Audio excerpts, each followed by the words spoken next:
would your advice be to somebody? Because this is one thing that you're credited with even by your enemies, right? Your detractors. They say that, you can say what you want about him. Even Piers Morgan said that, but you've given confidence to young men. Yep. There's a lot of young men now, young women, that require that discipline. What kind of advice would you give them, practical advice? Yeah, I think that you have to live.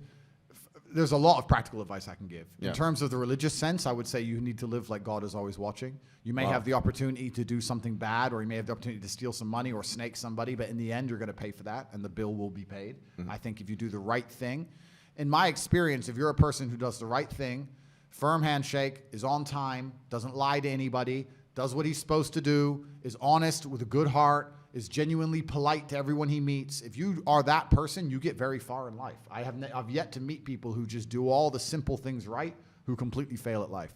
But I've met a lot of people who snake or steal some money and they get really rich, then they lose it all, or they get rich and end up a gambling addict or depressed or etc.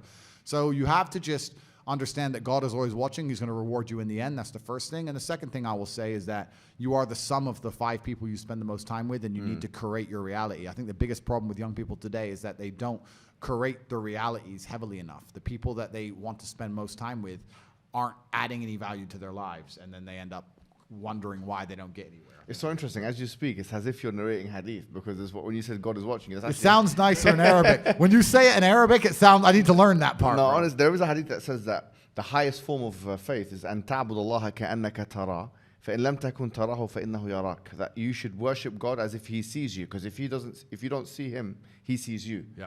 And on the friends issue, there's a hadith on that as well. Like that المرء على دين خليله, that the person is on the religion of his friends.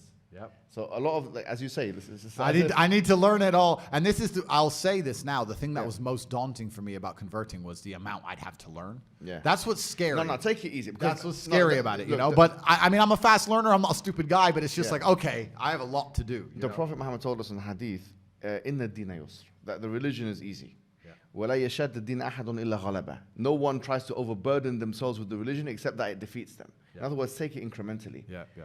And Aisha, one of the wives of the Prophet, she said that if the first things that had been revealed to the people was this is permissible and this is impermissible, people wouldn't have done it. Yes. So, the first things that came down in terms of revelation were the verses of heaven and hell and these kinds of things. So I would say take it easy. It's a journey. Yep. It's like kickboxing, Yep. You probably came in when you were a young guy, Yeah. learning the roundhouse. Of course. It took you some time to kind of develop competence in that field. And it's like anything else. So it's an easy process, but it's a gradual process.